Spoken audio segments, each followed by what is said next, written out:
Have you been exposed, or did you come across in your career and your network the false INW or the deceptive indication and warnings projects related to this? Yes.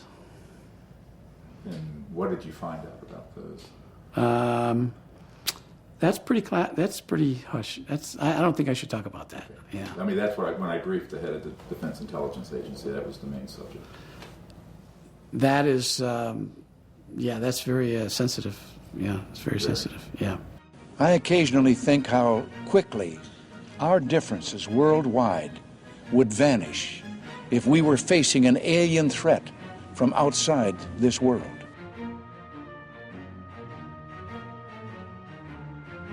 Well, the only problem with that is that if you look at the technologies that permit for interplanetary and interstellar travel, it's 1,000 times more developed than a hydrogen bomb, which, if we were to have a massive exchange of nuclear weapons, would leave most of all life on Earth extinguished. Therefore, how could we possibly have armed conflict with another planetary system for more than a nanosecond and survive it?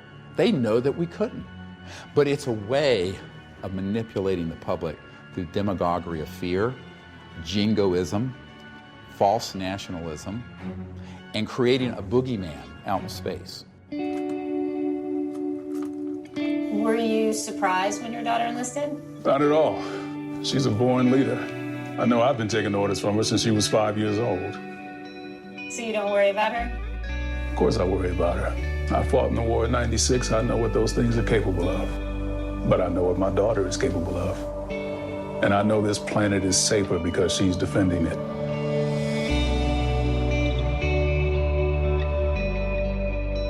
They could pull it off. They could definitely pull it off. Right now, they have the technology to mimic the form, fit, and function of extraterrestrial UFOs. They have the technology, absolutely. It's seamless, and you can never tell the difference. If they do have a false flag invasion, they're going to use one of these. This is the Hudson Valley Boomerang. This is 1982 to 1989. Over 25,000 eyewitnesses reported this craft. They can use these saucers, the cigars, the pyramids, the triangles as a united coalition, and that's how they're going to do it. We're talking about 150 to 172 feet across for the wingspan, which is the identical wingspan of the B-2 stealth bomber. So the question we need to ask is, was some of that $22.4 billion used on the B-2 poured into this program? It's the exact same time frame. When they power up and when they accelerate, it looks like a spark off a grinding wheel, and you could never know the difference. So if they wanted to hoax an alien invasion, they could do it, and they could do it in a way that's 100% believable. They started doing all kinds of psychological warfare entrainment of the public by staging hoaxed events, such as cattle mutilations. Oh, it's a flying saucer who did that. It's a covert paramilitary program, human. So if you wanted to start indoctrinating people into a false threat from outer space that Wernher von Braun warned us about, you would start staging events that look alien, but that are completely man-made, that are scary and scare the hell out of people. UFO encounters are categorized into 4 groups. Close encounters of the 4th kind include people who claim to have been abducted by extraterrestrials. If you had a close encounter of the 4th kind and you are back, we're anxious to hear from you. Inner stage left, you got these sort of anti-gravity devices with creatures that look like ETs that are actually man-made robotic systems. They're called programmed life forms. And you start doing select interfaces with the public. We did do that, yes. OSI did that. There was a special group out of the 7602nd Air Intel Wing at Fort Belvoir that came out and did that. They had these people that had maybe some sort of defects, anatomical defects that were brought in to fool people into thinking they're aliens. Yeah. I can't give you any specifics because the program is still classified, and they probably still doing it. I wouldn't doubt it. They were still doing it. So they've already got this psychological warfare already embedded into the minds of people to expect an extraterrestrial, not a secret aircraft, but an alien craft. So when they do pull this, they'll already have everything ready to roll. These civilians got onto the base and got into something. They saw something they weren't supposed to see, and this group came out and went into their home and scared the dickens out of them. And Staged an alien event. Exactly. The government will use the extraterrestrial phenomenon to cover their own deep black programs. And so that's the fight that we're up against here. And then it makes it out through the movie industry and the UFO lore and the internet and what have you, and it starts creating the specter of a threat.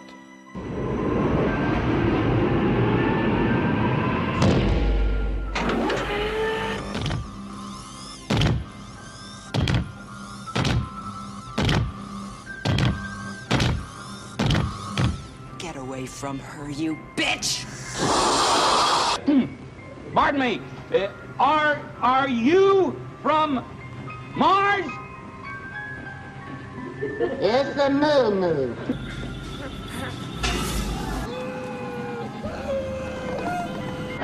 Nicht Deutsch? It's a moo-moo.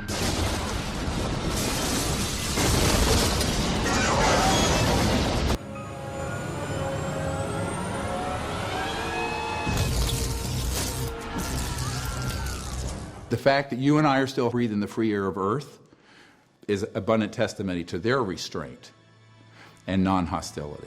Now the question is, how are these civilizations viewing us? Are they perceiving human civilization as a threat? And the answer is yes. Because I believe we've reached a point where we're a threat not only to our planet and each other, but we're also developing weapon systems that are potentially a threat in space. I just hope that it's not like Independence Day. Yeah, right. That it's a conflict. Well, now we have friendly Maybe the only way to unite this incredibly divided world of ours. They're out there. We better think of how all the differences among people on Earth would seem small if we felt threatened by a space invader. That's the whole theory of independence. You're right. Everybody gets together and makes nice, and you and Bill O'Reilly would be hiding in a bunker together. The most dangerous thing going on the planet today isn't ISIS. It's not Iraq. It's not Russia. It's not China. It's a out-of-control, covert group that is not being overseen by the people, the Congress, or the president, who have developed these technologies and are recklessly using them to track and target extraterrestrial vehicles.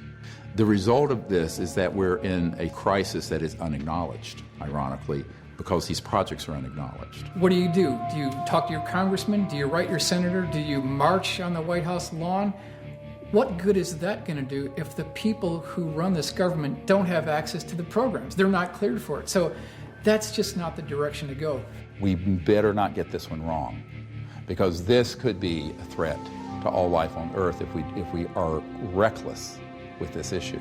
We need wise elders that are humans dealing with this situation, and the sociopaths that are in control of those programs can't be allowed to speak for planet Earth and for humanity. Wresting power from the hands of these powerful oligarchs and corporations is going to require a revolution.